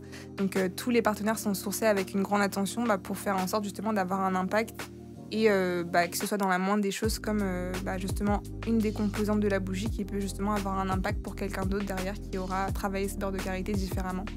Donc voilà un petit peu la composition de l'équipe à l'heure actuelle. Et donc une équipe engagée vraiment à tous les points de vue. Et toi, Sofiane, du coup, chez Osm, alors moi tu es combien? je suis tout seul, mais je suis extrêmement bien entouré. Que ça soit ma copine, que ce soit mes amis proches qui m'aident beaucoup, particulièrement sur les périodes de concept store.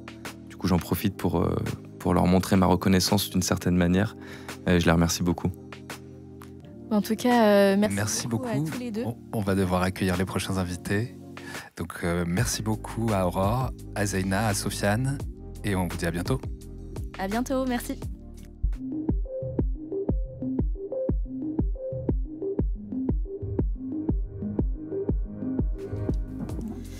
Bonjour, bienvenue. Donc on accueille Antoine de Mayday qui reçoit Charlotte et Alexandre. Antoine, je te laisse te présenter Mayday, et puis on passera ensuite à nos invités. Avec plaisir, merci de m'accueillir Antoine. Aujourd'hui, effectivement, on va parler de crowdfunding. Le crowdfunding, aussi appelé financement participatif ou financement par la foule, comme on veut, c'est un mode de financement alternatif et complémentaire qui permet à la foule de financer des projets qui la font vibrer. Je suis Antoine Besnier, j'ai créé Mayday. Mayday, c'est le copilote de votre campagne de financement participatif. C'est un exercice qui ne s'improvise pas. Et justement, parce qu'il ne s'improvise pas, j'optimise les chances de réussite de mes clients grâce à un accompagnement personnalisé, un soutien permanent, et je partage mon expérience de plus de 2000 porteurs de projets accompagnés, tout type de projet confondu. Mayday, c'est aussi un podcast, Turbulence, toutes les 2 semaines, lors de chaque épisode, on explore les défis, les moments de doute et les périodes de turbulence qui font partie intégrante d'un projet entrepreneurial, vous le savez. Chaque épisode est une envolée dans l'expérience de mes invités. C'est l'occasion de s'inspirer, de se rappeler que dans l'entrepreneuriat, chaque turbulence peut être une opportunité pour prendre de l'altitude. Voilà pour ce qui est de Mayday. Alors, aujourd'hui, avec Slownation et Good Business, j'ai préparé une petite sélection de 4 projets à impact sur des plateformes de financement participatif françaises. On va commencer avec une belle campagne à succès sur la plateforme Ulule, donc plateforme française. Le nom du projet, c'est Sovi. Sovi, c'est une boisson végétale à diluer, 100% française. Sovi se présente en pot sous la forme d'une pâte onctueuse à diluer dans l'eau pour reconstituer en moins d'1 minute sa boisson végétale favorite. Avoine, noisette, chanvre et avoine sans sucre, il y a de quoi trouver son bonheur, pardon. Rendez-vous sur Ulule. La campagne est en cours de prolongation, ce qui témoigne plutôt d'un succès généralement. Ensuite, on enchaîne avec une autre campagne. Vos futurs enfants, votre santé, votre portefeuille et la planète l'aiment déjà. Alors, Simplest, c'est la pastille qui simplifie votre nettoyage. Elle nettoie, dégraisse et pas que, détartre, fait briller toutes vos surfaces. Simplest est une pastille tout en un et 100% marseillaise qui fera de la place dans votre placard et vous épargnera quelques produits nocifs et polluants. On peut la retrouver également sur Ulule. Cette seconde campagne, il reste 11 jours. 11 jours, c'est un petit peu la course, c'est les derniers jours de cette campagne. On peut se procurer cette pastille à un tarif privilégié, ce qu'on appelle une logique de early birds sur une campagne de financement participatif. On voit cette belle page projet défiler. Ensuite, on enchaîne avec le projet de l'un de nos invités dont on creusera tout à l'heure, Fanatura. C'est le printemps et c'est le moment de rejoindre la communauté des fans de nature avec Fanatura, une marque de t-shirt engagée dans la protection de la nature. Bien avant l'invention de la photographie, des illustrateurs ont parcouru le monde pour nous révéler la richesse de sa biodiversité et de ses icônes. Aujourd'hui, Fanatura rassemble des fans de nature pour les faire descendre dans la rue et exposer toutes ces merveilles. Il y a 4 nouvelles espèces qui sont mises à l'honneur. On en parlera tout à l'heure. C'est la collection été 2024, mon cher Alexandre. Et deuxième invité de ce plateau ce soir, Rolling Fripe. Pour finir, on parle d'un lieu qui est lié à la mode circulaire. Rolling Fripe, c'est initialement un projet étudiant, une friperie aménagée dans un camion qui se déplaçait sur les campus, les lieux culturels et festifs. Et après avoir testé des baux un petit peu, pas forcément très stables, des baux précaires, comme on dit, la marque souhaite désormais s'installer pour de bon et pour longtemps. Et rendez-vous sur KissKissBankBank, tout comme Alexandre, pour que le lieu, pour que la marque puisse s'ancrer pour de bon. On va désormais faire un focus sur nos deux invités. Charlotte, tu es la cofondatrice de Rolling Fripp. Bonsoir. Merci d'être avec nous. Et bonsoir Alexandre, Antoine. tu es le fondateur de Fanatura. Exact. Merci à tous les deux d'avoir répondu à notre invitation. Vous avez tous les deux une campagne de financement en cours. Je sais que c'est un exercice stressant, mais tout autant excitant. Comment ça se passe, Charlotte? Ça se passe bien, il nous reste 13 jours, on est déjà à 78%, donc ça se passe plutôt très bien pour le moment. Ouais. On est dans la période plutôt creuse, mais on approche de la fin, donc c'est aussi le moment de relancer, donc on reste positive. Ouais. Alexandre, toi c'est ta deuxième campagne. Alors moi c'est ma deuxième campagne. La première elle a eu lieu il y a 3 ans pour le lancement de la marque. Et donc elle avait permis de financer la première collection à l'époque. Et donc là elle vient juste de commencer. Elle a commencé vendredi dernier, donc c'est le 4e jour aujourd'hui. On est à 34% de l'objectif. Ouais. T'es stressée Charlotte? T'es comment? 34% c'est beau pour déjà 4 jours, c'est impressionnant. Ah, tu l'envies? Ça aurait été beau d'atteindre 35% en 4 jours. Alors après, le truc, c'est que on a quelques leviers qui font que généralement, au début, on peut aller un peu plus vite parce qu'on propose ce dont parlait Antoine, des tarifs en early bird, avec des réductions sur les prix de base. Ça, c'est que jusqu'à ce soir minuit. Donc, voilà, c'est bien de le préciser. À partir de demain, on bascule sur des tarifs normaux. Charlotte, pour la suite. Charlotte, tu peux nous parler un petit peu de ta campagne? Pourquoi le financement participatif? Quelle contrepartie lors de cette campagne pour les contributeurs? Ouais. Du coup, Rolling Fripp, initialement, c'est un camion qui se déplace, donc une petite boutique aménagée dans un camion. Et ça fait du coup 2 ans et demi qu'on a lancé le projet. Et depuis 1 an et demi, on a des boutiques, comme tu le disais, en beau précaire. Donc on enchaîne des contrats de 6 mois, 1 an. Et du coup, c'est des baux avec lesquels on avait un grand avantage parce qu'il n'y avait pas de dépôt de garantie à l'entrée, mais qui coûtait du coup très cher. Ouais. Et là, on arrive quand même à une période de la vie de notre entreprise où on a besoin de commencer à se rémunérer. Donc, chercher à faire baisser les charges, ça passe notamment par baisser le loyer. Sauf que du coup, passer sur un bail commercial, il faut un dépôt de garantie, les cautions bancaires, payer les honoraires, tout ça. Et c'est du coup pour cette raison-là qu'on a lancé la campagne de financement pour financer tous ces frais d'entrée. Financer et rassurer du coup. Et rassurer et pouvoir aussi stabiliser et pérenniser l'entreprise, quoi. Et pouvoir continuer du coup à promouvoir la mode circulaire auprès des jeunes, auprès des étudiants avec le camion, grâce à la stabilité de la boutique. Avec quelle contrepartie cette campagne du coup? Du coup, les contreparties, c'est des bons d'achat, donc des bons d'achat qu'on appelle entre guillemets primés. Par exemple, les gens peuvent participer à hauteur de 25 € et recevoir des bons d'achat de 30 €. Il y a aussi des ateliers couture, des ateliers perles. Il y a des t-shirts qui seront brodés Rolling Fripp. Voilà. Alexandre, un petit atelier perles avec Charlotte. Et pourquoi pas? Pourquoi pas? De croiser les projets, je trouve que c'est une bonne idée. Ouais. Et toi, Alexandre, décris-nous ton projet, la campagne, les contreparties. Alors le projet, c'est 2024, Fanatura lance une nouvelle collection de t-shirts à manches courtes pour l'été.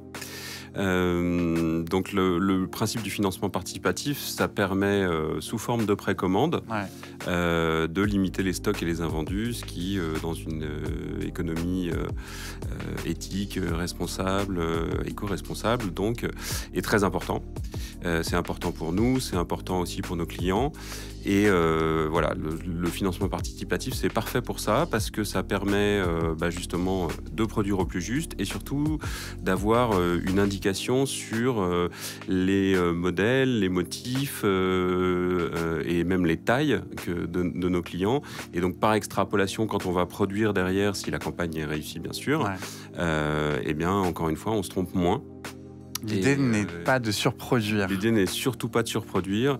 On ne peut pas prétendre reverser une partie de ses bénéfices à la nature, à la biodiversité, si on lui en prend trop dans l'autre sens. Donc ça fait partie de la logique de la marque. Alors je parlais d'une collection été 2024. Il y a 4 nouvelles espèces. Voilà. Quelles sont-elles? Alors il y a cette magnifique tortue à soc d'Afrique du Sud. Il y a un crabe bleu qui est absolument magnifique. Il y a une algue rouge dite Carola. Et il y a un insecte, le chrysophore à grande patte, une sorte de scarabée, un scarabée.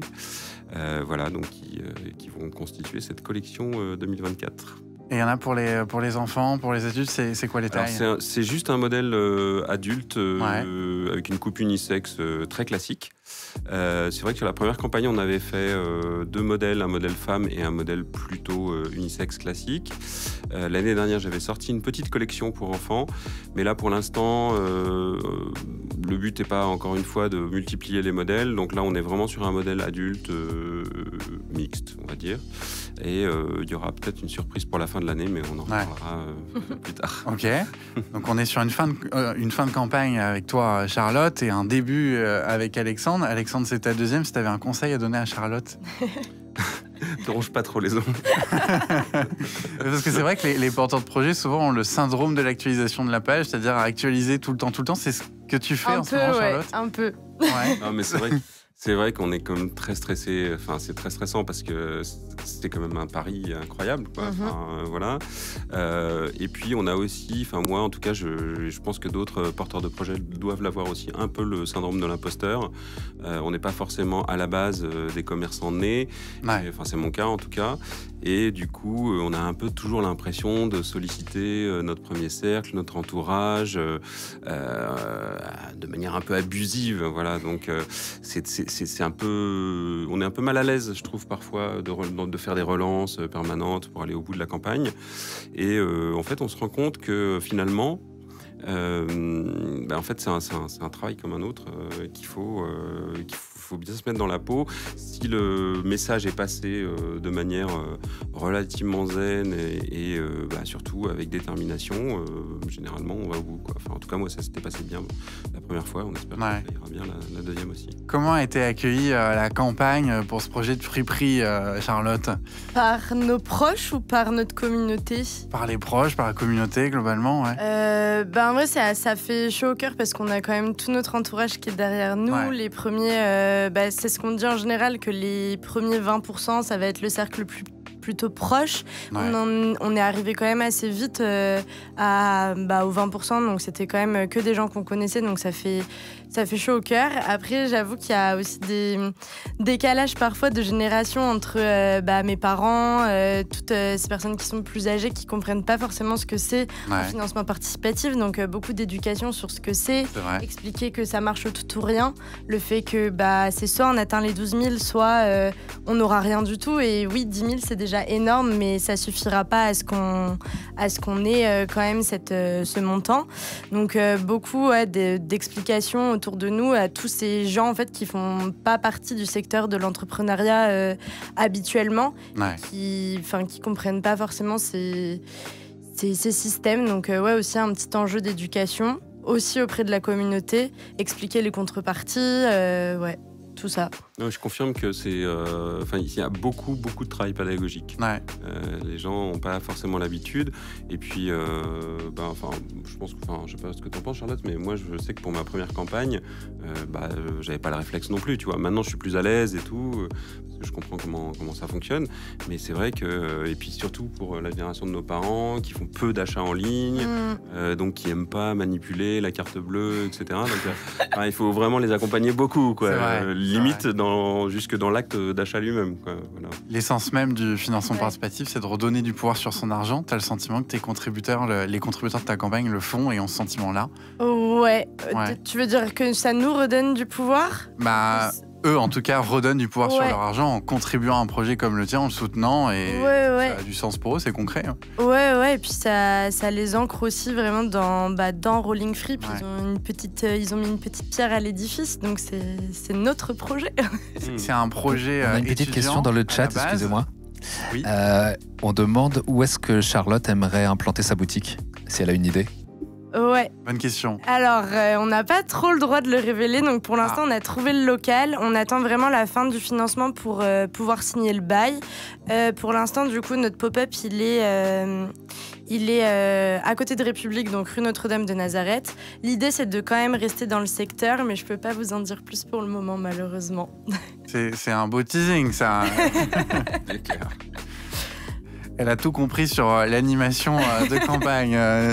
Charlotte, tu te gardes ça pour le dernier jour ou c'est après? Non, je pense qu'on va commencer à dévoiler le lieu dans toute façon, ça finit dans 13 jours, donc je pense d'ici la fin, mais ouais, dans tous les cas, on pourra signer que seulement si on arrive à atteindre les 100%, sinon le risque sera trop gros pour nous, quoi. En tout cas, ça signifie que le financement participatif est aussi une belle preuve sociale, peut permettre de rassurer, parfois de convaincre son banquier après qu'il ait dit non. Moi, j'ai plein de belles histoires comme ça à raconter. Ton banquier t'avait dit non, Alexandre? Non, pas forcément non, mais disons que la perspective, l'ouverture d'une campagne avec la perspective d'atteindre l'objectif, ça peut clairement rentrer dans la négociation avec la banque, ça c'est clair. Ok. Je l'ai vécu pas plus tard que la semaine dernière, donc. Non, c'est bien. T'as donné un de tes t-shirts à ton banquier ou pas? Non, pas vraiment. À la fin, si la campagne a réussi, je le. Et toi, quel avait été l'accueil de ta première campagne? Comme c'était nouveau, il y avait... alors exactement comme Charlotte, je pense qu'il y a eu vraiment cette première phase avec le premier cercle, avec un vrai engouement, et c'est vrai que c'était monté très vite. Il y a toujours cette phase de creux... le ventre mou. Voilà, le fameux ventre mou. Après, j'avais eu de la chance parce que la plateforme à l'époque, KissKissBankBank avait... la Banque Postale avait mis le projet en lumière sur la page d'accueil et via la newsletter, donc forcément ça fait un petit peu décoller les préventes, même pas mal. Et puis il y a toujours ce petit run de la fin, bien stressant, dans lequel tu vas rentrer là. On y va. Est-ce que Rolling Free a profité d'une mise en avant d'ailleurs? Oui, par des influenceuses qui sont plutôt dans le secteur de la seconde main. Il y a une influenceuse qui s'appelle 109 with H qui a fait une vidéo sur la boutique parce que ça lui tenait à cœur aussi de partager des projets de seconde main parce qu'il y a beaucoup de friperies qui ferment en ce moment. Du fait de peu d'aide de l'État, de charges trop importantes. Donc elle avait envie de mettre en lumière le fait que on faisait une campagne et que ça allait pouvoir nous aider à faire perdurer l'entreprise. Ouais. Ok. Et ces t-shirts, alors, est-ce que des gens... je disais que l'intérêt, c'est aussi de pouvoir revendiquer dans la rue, de mettre en lumière la nature, la biodiversité. Est-ce que tu as déjà croisé quelqu'un par hasard avec un t-shirt ou pas? Alors, moi non, mais c'est mon rêve d'ailleurs. Ouais. Mais c'est un peu comme si on te reconnaissait en tant que... Exactement, ouais. Mais j'ai des amis qui sortaient du musée d'Orsay pas plus tard qu'il y a 2-3 mois et qui m'ont dit tiens, il y avait toute une famille avec tes t-shirts. C'est génial, c'est énorme. Ah mais t'aurais dû les prendre en photo. Et non, mais c'est l'idée en fait. Évidemment, pour l'instant, le projet Fanaventura est encore un peu embryonnaire, mais c'est vraiment cette idée de se retrouver autour d'un vêtement étendard. Voilà, moi j'étais musicien pendant longtemps. Les groupes de rock, c'est vraiment un objet culte, le t-shirt. Et rassembler tous les fans de nature à travers un vêtement un peu symbolique pour afficher son engagement avec style, c'est un chouette projet. Voilà, bon donc. C'est bien de préciser que Fana, c'est fan de nature. Voilà, c'est pour tous les fans ou fanas de nature, ça dépend de la génération. Mes parents, on disait plutôt fana, nous on dit plutôt fan. Voilà, c'est entre les deux. On parlait de relais de campagne. Ces relais, tu as été les chercher, Charlotte, ou ce sont des relais qui t'ont repéré durant la campagne? Les deux. On a eu un peu de travail d'aller chercher des relais. Comment est-ce qu'on s'y prend pour aller chercher des relais de campagne? C'est vraiment, on pousse la petite porte, on essaye, on tente à l'audace? Ouais, c'est ça. Il faut y aller. Après, j'avoue qu'on a la chance avec Rolling Free de faire ça partout, puisque nous, c'est le cœur de métier, quoi. Aller frapper à la porte pour demander si on peut poser le camion dans les festivals, dans les campus. C'est pareil avec l'influence, avec les médias et la presse, il faut... Qui ne tente rien n'a rien, quoi. C'est tout à fait ça. Et toi, Alexandre, qu'est-ce que tu te gardes sous le coude pour animer cette campagne? Là, pour l'instant, c'est vraiment le démarrage. Donc là, on est un peu la tête dans le guidon, on va dire. Et puis en plus, moi, je cumule deux phases un peu stressantes. Donc le démarrage de la campagne et en plus le réassort de ma production, parce que je dois livrer mes distributeurs. C'est-à-dire que en plus de mon site internet, de ma boutique en ligne, je commence à avoir un certain nombre de retailers, comme on dit, dans toute l'Europe qui distribuent mes t-shirts. Et ma production arrive demain. Ah oui. Donc il va falloir que je expédie des commandes partout avant la fin de la semaine. Donc là, je vais plutôt être focus sur cette deuxième activité, on va dire, activité parallèle. Non, ce qui marche bien, c'est que je fais aussi pas mal de pop-up store. Je suis rentré dans un réseau de créateurs il y a 2 ans et c'est très formateur, c'est très intéressant d'aller à la rencontre de ses clients. Et donc, de temps en temps, on en voit certains qui passent la tête parce qu'ils ont l'habitude de venir dans certaines boutiques où je suis régulièrement et qui disent « Alors, vous avez des nouveautés ? On en est où ?» Et donc là... c'est l'occasion de leur dire, écoutez, pas encore, mais la collection été est en préparation, donc allez vous connecter sur la page, etc. Et donc j'ai eu une cliente là, pas plus tard qu'il y a, au tout début, le premier jour de la campagne, qui m'a dit ah mais j'aime bien votre première collection, mais vous m'intriguez avec la nouvelle, donc envoyez-moi le lien par mail et elle a commandé. Trop bien. Avant-hier. Trop bien. Parfait. Alors j'ai oublié de passer une vidéo tout à l'heure quand Charlotte parlait. En fait, j'ai une petite vidéo qui illustre pour montrer aux viewers le camion de Fripp.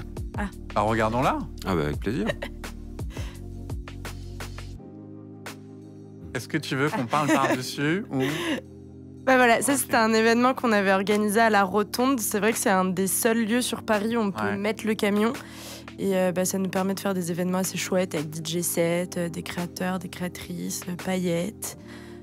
Voilà, au fond il y a une petite cabine avec un miroir. Donc chaque campagne, enfin à chaque fois que tu plaçais le camion, c'était un événement en fait, t'organisais un événement.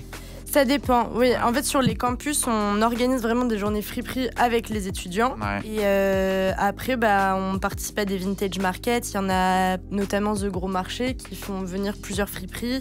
Donc là, on n'est pas tout le temps avec le camion, mais quand on est avec le camion, oui, c'est comme un marché, mais uniquement de la seconde main et de créateurs et créatrices.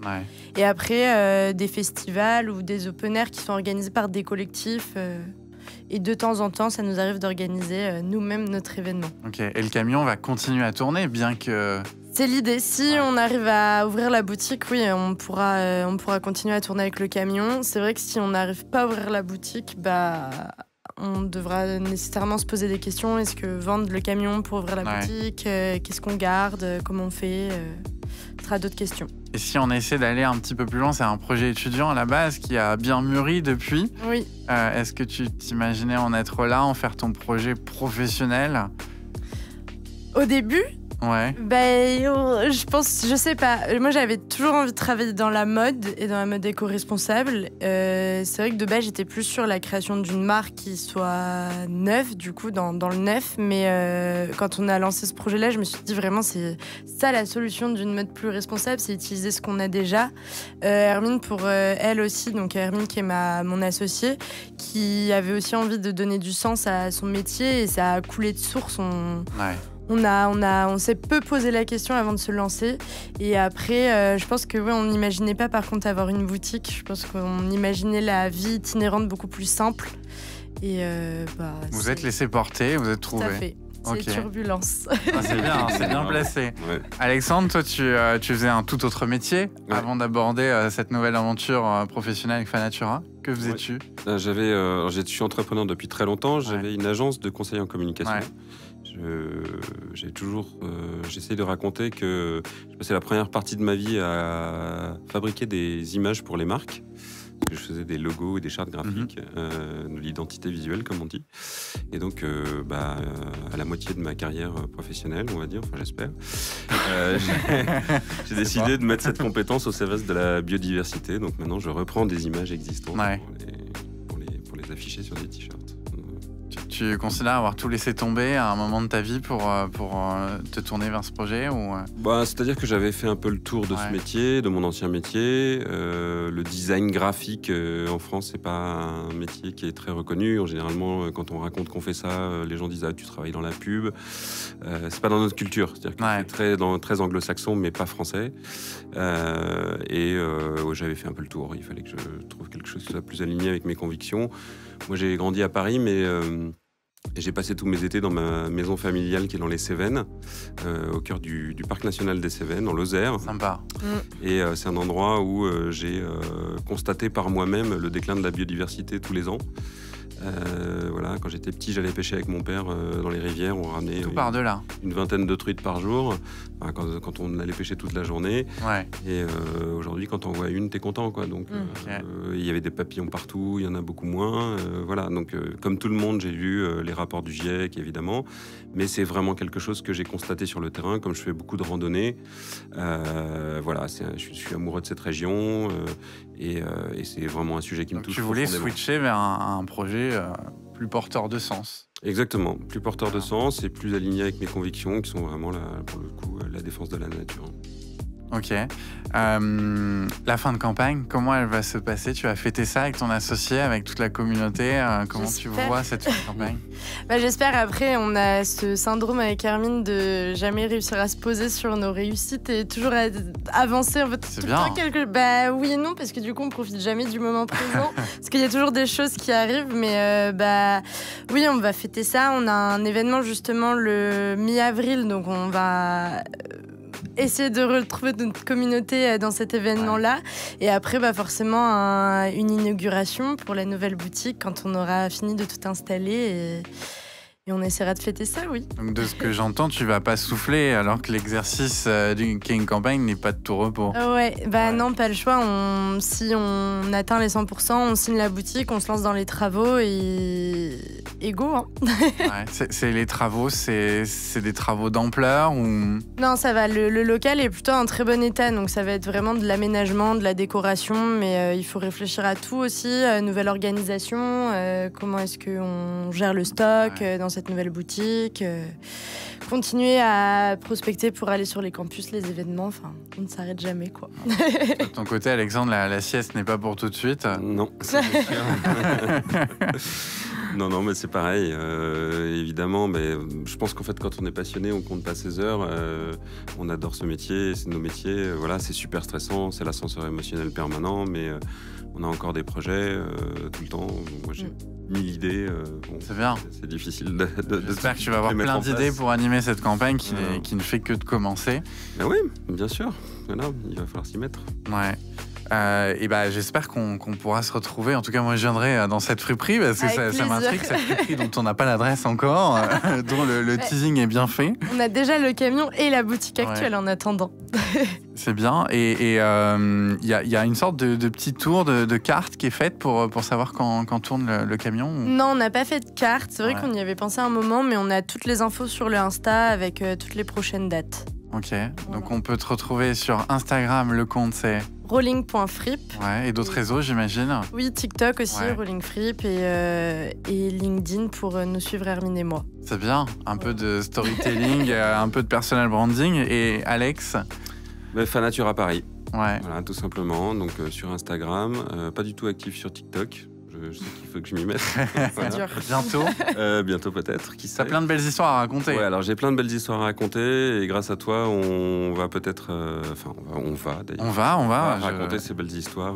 Face caméra. Voilà. Je vais faire un effort sur moi-même et donc sur LinkedIn aussi, bien sûr. Voilà. Bon, c'est bien.